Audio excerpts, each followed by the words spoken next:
Hello guys, welcome back to my YouTube channel Vishal star smart education. तो पहली video में हमने एटम के बारे में पढ़ा था। उसमें हमने एटम की खोज किसने की, उसके सब एटॉमिक पार्टिकल्स और एटॉमिक मॉडल किस किस ने दिए उसके बारे में हमने पढ़ा था। एटॉमिक मॉडल में हमने डाल्टन मॉडल जो कि 1803 में आया हमारे पास, उसके बारे में पढ़ा था। जे थॉम्सन के बारे में जो कि 1903 में आया था, और रदरफोर्ड मॉडल के बारे में पढ़ा था, और इनका जो गोल्ड फॉयल एक्सपेरिमेंट था उसके बारे में पढ़ लिया था। तो आज हम पढ़ेंगे बोहर ब्यूटी प्लान जो कि 1921 में आया था। तो इससे पहले हमने रदरफोर्ड मॉडल में पढ़ा था कि जो एटम होता है उसके बीच में न्यूक्लियस पाया जाता है, और न्यूक्लियस में क्या क्या होता है हमारे पास, प्रोटॉन और न्यूट्रॉन पाया जाता है।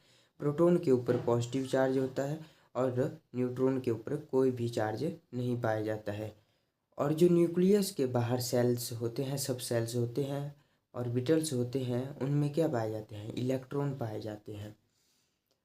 और उन्होंने कहा था रदरफोर्ड मॉडल में, रदरफोर्ड जी ने कहा कि जो हमारे न्यूक्लियस से बाहर वाला पार्ट होता है जहाँ पे इलेक्ट्रॉन रिवॉल्व्स करते हैं, वो पार्ट मैक्सिमम हमारा खाली ही हुआ होता है। तो अब हम स्टार्ट करते हैं बोहर ब्यूटी प्लान मॉडल, जो कि हमें 1921 में आया। तो इसमें सबसे पहले हमें बताया गया कि जो maximum number of electron in any orbitals, वो कहाँ से हम निकाल सकते हैं, 2n² से निकाल सकते हैं। इस फॉर्मूले से हम maximum number of electron in any orbital का निकाल सकते हैं। तो अब यहाँ पे n क्या डिनोट कर रहा है, n यहाँ पे डिनोट कर रहा है नंबर ऑफ ऑर्बिटल की, नंबर ऑफ ऑर्बिटल कितने हैं। जैसे हमारे पास मान लो सेकंड ऑर्बिटल है, हमारे पास सेकंड ऑर्बिटल है मान लो, तो हम कैसे निकालेंगे उसके लिए, तो हम क्या करेंगे, 2n की जगह हम 2 ऐड कर देंगे और 2 का स्क्वायर, 2 का स्क्वायर कितना हो गया, 4, 2 4 8, मतलब कि सेकंड ऑर्बिटल में कितने इलेक्ट्रॉन आ सकते हैं, 8 इलेक्ट्रॉन्स आ सकते हैं। उसी तरह इन्होंने बताया कि इलेक्ट्रॉन सबसे पहले लोअर एनर्जी लेवल में जाएंगे, जो कि लोअर एनर्जी लेवल होते हैं उसमें इलेक्ट्रॉन्स जाएंगे सबसे पहले, और उसके बाद हायर एनर्जी लेवल में जाएगा। और इन्होंने एक और बात की जो कि बहुत ही इम्पोर्टेंट है, कि किसी भी एटम की सबसे बाहरी ऑर्बिटल में मैक्सिमम 8 इलेक्ट्रॉन जा सकते हैं। कोई भी एटम है उसका जो ऑटोमोस्ट ऑर्बिटल है उसमें मैक्सिमम कितने इलेक्ट्रॉन जा सकते हैं, 8 इलेक्ट्रॉन ही जा सकते हैं। अब बोहर ब्यूटी प्लान हमने पढ़ लिया, 1921 में ये आया था। अब हम पढ़ेंगे अफवॉ प्रिंसिपल के बारे में। अफवॉ प्रिंसिपल में सबसे पहले बात की है अफवॉ प्रिंसिपल की, तो जो हमारे मैक्सिमम्स प्रिंसिपल आए हुए होते हैं साइंस में, वो साइंटिस्ट के नेम के ऊपर आधारित होते हैं। किसके नेम के ऊपर आधारित होते हैं, साइंटिस्ट के।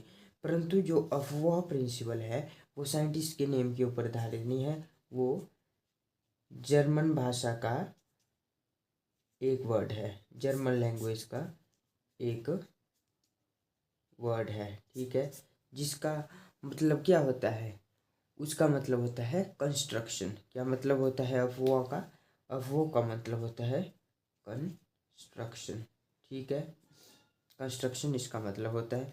तो हमारे नीट में अभी हाल ही में जो हमारा नीट हुआ था, पेपर हुआ था नीट का, उसमें हमारे पास आया था कि निम्नलिखित में से कौन सा प्रिंसिपल जो है साइंटिस्ट के नेम के ऊपर आधारित नहीं है। तो उसका राइट आंसर क्या होना था हमारा, अफवाह प्रिंसिपल। क्या होना था, अफवाह प्रिंसिपल है। अब बात की है अफवाह प्रिंसिपल की, तो इसमें हमें बताया गया कि feeling of electron in any सब सेल और ऑर्बिटल, इसमें हमें कि हमने इलेक्ट्रॉन्स को किसी भी सब सेल ऑर्बिटल में, जैसे 1s 2s 3s ये होते हैं, इसमें इलेक्ट्रॉन्स कैसे फिल किए जाएंगे इसके बारे में बताया गया। और ये किसके ऊपर बेस्ड था, एनर्जी ऑफ ऑर्बिटल, ऑर्बिटल की एनर्जी के ऊपर बेस्ड था। जैसे कि बोहर ब्यूटी प्लान में हमें बताया गया कि इलेक्ट्रॉन सबसे पहले कौन से एनर्जी लेवल में जाएंगे, लोअर एनर्जी लेवल में जाएंगे। वैसे ही इन्होंने कहा कि फर्स्ट ऑक्युपाई करेंगे वो लोअर एनर्जी लेवल को, इलेक्ट्रॉन्स ऑर्बिटल को, ठीक है।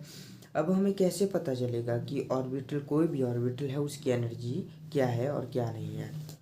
तो इसके लिए हमारे पास रूल है N+L रूल। देखिए, जो S, P, D, F हमारे पास सब सेल होते हैं, उसके क्या होते हैं, L की वैल्यू क्या होती है? S के लिए 0 होती है, P के लिए 1 होती है, D के लिए 2 और F के लिए 3 होती है। ठीक है, तो अब हम, जैसे हमारे पास 2S है और 2P है, अब हमने देखना है कि हमारा इलेक्ट्रॉन से इन दोनों में से किस में जाएगा।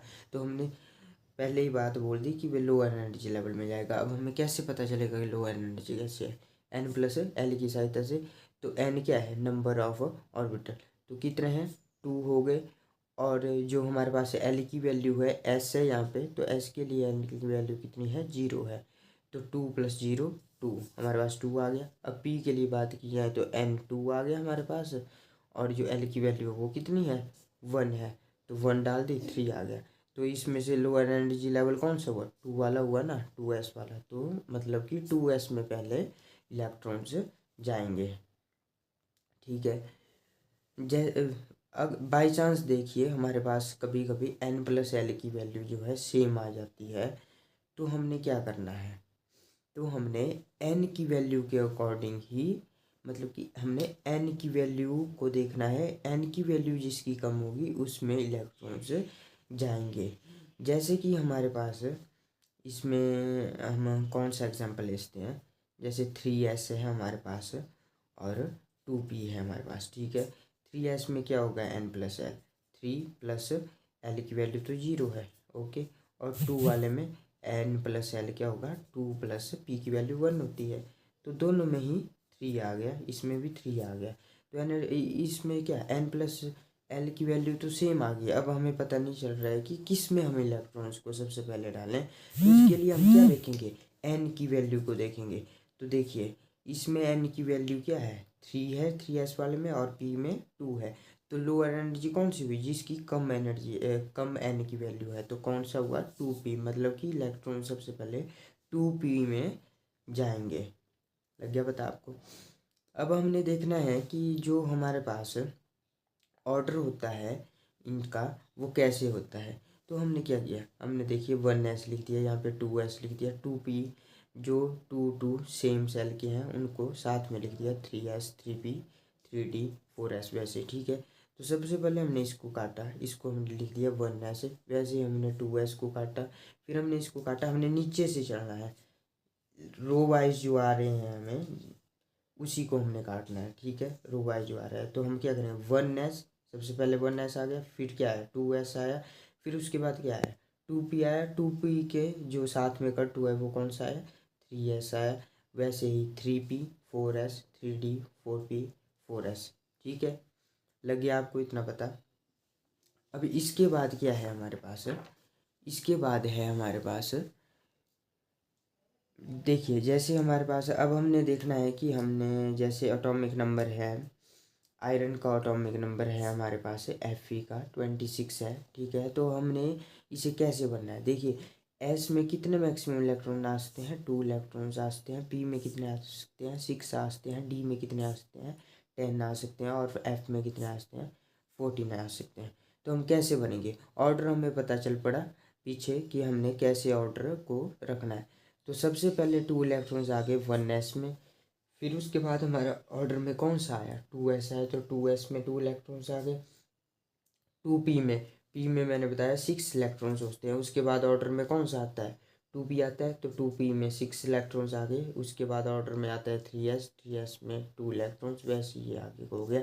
अब देखेंगे नहीं, 2 इलेक्ट्रॉन S में आ गए, 2 इस वाले में आ गए, 2 4 6 इसमें आ गए, 10 और 2 कितने हो गए? 12 और 6 कितने हो गए हमारे पास? 18 और 2 20। और डी वाले में कितने आ गए हमारे पास? 6 आ गए। 20 + 6 = 26। तो ऐसे हम इन्हें लिखते हैं एटॉमिक नंबर को। ठीक है, लग गया पता आपको? अब बात की जाए, सम ऐसे इम्पोर्टेंट्स एटम है हमारे पास जो कि प्रिंसिपल अफवा प्रिंसिपल को ओबे नहीं करते हैं। जैसे क्या है हमारे पास? क्रोमियम है हमारे पास। क्रोमियम है, देखिए क्रोमियम में क्या हुआ? 1s2 आ गया, 2s2 आ गया, 2p6 आ गया, 3s2 आ गया, 3p6, यहाँ तक तो सब कुछ ठीक है। पर 4s में इन्होंने ओनली 1 ही इलेक्ट्रॉन डाला है, ओनली 1 ही। हालांकि यहाँ पे क्या होना चाहिए था, इन दोनों की जगह हमारे पास क्या होना चाहिए था, 4s2 और 3d4 होना चाहिए था हमारे पास। परंतु क्या होता है, देखिए हमारे पास एक सिमेट्रिकल डिस्ट्रीब्यूशन में रूल है कि जो हमारे पास हाफ सेल और फुल सेल ऑर्बिटल्स होते हैं, हाफ सेल और full cell orbitals are more stable, वो मोर स्टेबल होते हैं, ठीक है। अब देखिए 1s2 है हमारे पास, जैसे हमारे पास यहाँ पे 4s है, 4s में मैक्सिमम 2 इलेक्ट्रॉन्स आ सकते हैं, तो इसका हाफ क्या हुआ, ये भी फुल है, ये फुल है, अगर 2 इलेक्ट्रॉन्स है इसमें तो भी ये स्टेबल है। परंतु अगर इसको हम 1 कर देंगे, यहाँ पे एक हम इलेक्ट्रॉन दे देंगे 3d को, अगर यहाँ पे 1 कर दिया तो ये भी स्टेबल ही हुआ, क्योंकि मैंने क्या कहा कि हाफ सेल और full cell orbitals are more stable. तो अब हमें ये ज़रूरत क्यों पड़ी कि हम s के इलेक्ट्रॉन को जो है 3d को दे रहे हैं। तो 3d के पास कितने थे पहले, 4 इलेक्ट्रॉन्स थे पहले। जब 4s से इसने 1 इलेक्ट्रॉन ले लिया तो ये क्या हो गया, ये क्या हो गया, जब इसने इलेक्ट्रॉन ले लिया +1 इलेक्ट्रॉन ले लिया, इसका 1 इलेक्ट्रॉन ले लिया यहाँ से, तो क्या हो गया 3d5 हो गया। और ये क्या हो गया 3d5, डी में कितने इलेक्ट्रॉन्स आते हैं, 10 इलेक्ट्रॉन्स आते हैं, तो ये क्या हो गया फिर स्टेबल हो गया, क्योंकि ये हाफ सेल बन गया। ऐसे 4 था तो ये स्टेबल नहीं था, ये उतना ज़्यादा स्टेबल नहीं था, परंतु जब इसने एक इलेक्ट्रॉन ले लिया 4s से तो ये पूरा स्टेबल हो गया, क्योंकि ये हाफ सेल बन गया इसका। वैसे 4s2 ये भी स्टेबल ही था, परंतु जब इसने एक इलेक्ट्रॉन दे दिया तो यहाँ पे क्या रह गया 4s1 रह गया, तो ये भी क्या होता है स्टेबल ही होता है, क्योंकि हाफ ही बना ना, 2 का हाफ क्या हुआ 1 हुआ। वैसे डी में 10 इलेक्ट्रॉन और 10 का हाफ क्या हो गया 5 हो गया, तो वही है। ऐसे हमारे और भी है एग्जाम्पल, जैसे हो गया कॉपर हो गया, फिर उसके बाद हमारा गोल्ड हो गया, सिल्वर हो गया। ये आपने होमवर्क में करके लाने हैं, कमेंट में मेरे पास ये आपने देने हैं लिख के कि इसका क्या आंसर होगा, ठीक है। अब बात की जाए, इसके बाद हम बात करेंगे एटॉमिक नंबर के बारे में। तो एटॉमिक नंबर कहाँ से आया, एटॉमिक नंबर होता क्या है। तो जो हमने रदरफोर्ड मॉडल में क्या पढ़ा कि न्यूक्लियस में प्रोटॉन और न्यूट्रॉन होते हैं। तो जो न्यूक्लियस में नंबर ऑफ प्रोटॉन्स होते हैं, जितने प्रोटॉन्स न्यूक्लियस में होंगे वही उस एटम का एटॉमिक नंबर भी होगा। जैसे कि हमारे पास क्या है, हाइड्रोजन है, हाइड्रोजन में क्या है 1 इलेक्ट्रॉन है। मान लो हीलियम, चलो कोई और एग्जांपल लेते हैं हम, जैसे हमारे पास ऑक्सीजन है, तो हमारे पास क्या होगा 8 प्रोटॉन होंगे, और 8 प्रोटॉन है हमारे पास, तो इसका एटॉमिक नंबर भी क्या होगा, एटॉमिक नंबर भी क्या होगा इसका 8 ही होगा, ठीक है। वैसे इसे हम डिनोट किससे करते हैं, जेड से डिनोट करते हैं, और डिस्कवर किसने किया था इसे, मोस्ले ने। ये याद रखना है, आपने क्वेश्चंस आते हैं कम्पिटिटिव एग्जाम में, बहुत ही मोस्ट इम्पॉर्टेंट क्वेश्चंस हैं। और अब आपके लिए मेरे पास होमवर्क है कि आपने क्या करना है, एटॉमिक एटम के नाम 20 तक आपको लर्न होने चाहिए। +1 +2 के लिए सबसे ज़्यादा इम्पोर्टेंट है, और आगे कम्पिटिटिव एग्ज़ाम के लिए 30 तक लर्न करना है, ठीक है। +1 +2 तक 20 तक भी चल पड़ता है हमारा काम, पर कम्पिटिटिव एग्ज़ाम के लिए हमें 30 तक लर्न करना है। कैसे देखिए, जैसे hydrogen, helium, lithium, beryllium, boron, carbon, nitrogen, oxygen, fluorine, neon, sodium, magnesium, aluminium, silicon, phosphorus, sulphur, chlorine, argon, potassium, calcium. तो 20 तक तो हमें ये लर्न होने ही चाहिए, एटॉमिक नंबर और एटम का नाम क्या है वो, ठीक है। तो आज हमने एटॉमिक नंबर तक पढ़ लिया, तो जो हमारा एटम का पार्ट था हमने मैक्सिमम वो कर लिया है। इसके बाद हम एटॉमिक वेट के बारे में पढ़ेंगे, बाकी आगे हमारे पास आइसोटोप्स आते हैं एटम के, उसके बारे में पढ़ेंगे और हमारा चैप्टर फिनिश हो जाएगा, ठीक है।